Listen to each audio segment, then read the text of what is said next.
వాకిళ్లు. విజయనగరం పట్టణంలో గల దుప్పాడ గ్రామంలో వెలిసిన శ్రీ అష్టలక్ష్మి సమేత వెంకటేశ్వర స్వామి ఆలయంలో సుదర్శన్ నరసింహస్వామి ఆలయం నిర్మాణం జరిగినది. ఈ ఆలయం మార్చి నెల 6వ తారీఖున ప్రారంభోత్సవం జరుగుతుందని ఆలయ నిర్వహణలో ఒకరైన ప్రముఖ చార్టెడ్ అకౌంటెంట్ బాలాజీ మీడియాతో తెలిపారు.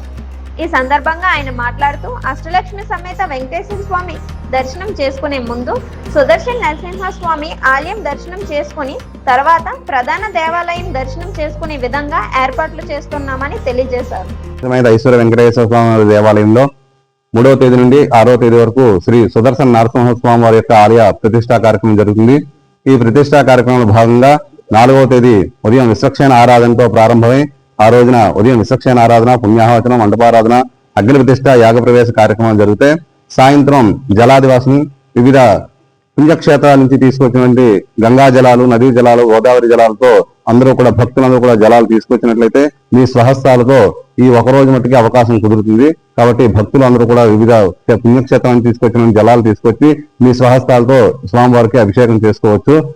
అనంతరం క్షీరాదివాసం, ధాన్యాదివాసం, పంచశయ్యాదివాసాలు జరుగుతాయి. ఈ అధివాసాల్లో మాత్రమే భక్తులకు అవకాశం కలుగుతుంది. మిగతా రోజుల్లో స్వామి విగ్రహాన్ని కానీ ఆలయం కానీ ప్రవేశం జరగదు. కాబట్టి భక్తులందరూ ఈ అవకాశాన్ని సద్వినియోగం చేసుకుని క్షీరాలు, పాలు, అలాగే ధాన్యం, అలాగే జలాలు ఇవన్నీ తీసుకొచ్చి ఈ అధివాసాల్లో పాల్గొని స్వామివారి అనుగ్రహాన్ని పొందవలసిందిగా కోరుతున్నాం. అనంతరం కూడా ప్రతిష్టా కార్యక్రమం 6వ తారీఖు ఉదయం 9:45 జరుగుతుంది. ఆ ప్రతిష్టా కార్యక్రమంలో పైన శిఖరం కూడా ప్రతిష్టా కార్యక్రమం జరుగుతుంది. ఆ శిఖరం నుంచి కూడా బూర్లు అనేది వేయడం జరుగుతుంది. కాబట్టి ఈ బూర్లు సమృద్ధికి, పుత్ర సంతానానికి, ఆలయ అభివృద్ధికి, తర్వాత భక్తుల యొక్క స్వభావ అభివృద్ధికి అన్నిటికీ కూడా మూలాధారంగా ఉంటుంది.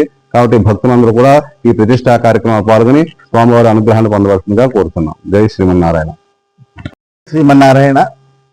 దివ్యక్షేత్రమైనటువంటి అష్టలక్ష్మి సమేత ఐశ్వర్య వెంకటేశ్వర స్వామి వారి ఆలయానికి క్షేత్రపాలక ఆలయంగా శ్రీ సుదర్శన నరసింహాలయాన్ని నిర్మించడం జరిగింది. విశిష్టమైన ఈ ఆలయాన్ని దర్శించుకుని తరువాత ప్రధాన క్షేత్రాన్ని దర్శించుకోవాల్సిన అవసరం భక్తులకు ఉన్నది. ఈ విశిష్టమైన క్షేత్రంలో సుదర్శన నరసింహ ప్రజ్ఞ ద్వారా గృహస్థులకి నరదోష, నవగ్రహ దోష, సంతానాభివృద్ధి, వంశాభివృద్ధి మొదలైనటువంటి అనేక కామ్యములు నెరవేరుతాయి. ఈ ఆలయ ప్రతిష్టా మహోత్సవము మార్చి 6 శుక్రవారం ఉదయం 9:45 శ్రీ శ్రీ శ్రీ తిదండి దేవనాథ రామానుజీ స్వామి వారి సువర్ణ హస్తాలతో జరుగుతుంది. ఈ ప్రతిష్టానంతరము ఆయన ప్రవచనం ఉంటుంది. తర్వాత తదీయారాధన అంటే అన్నప్రసాద వితరణ కూడా ఉంటుంది.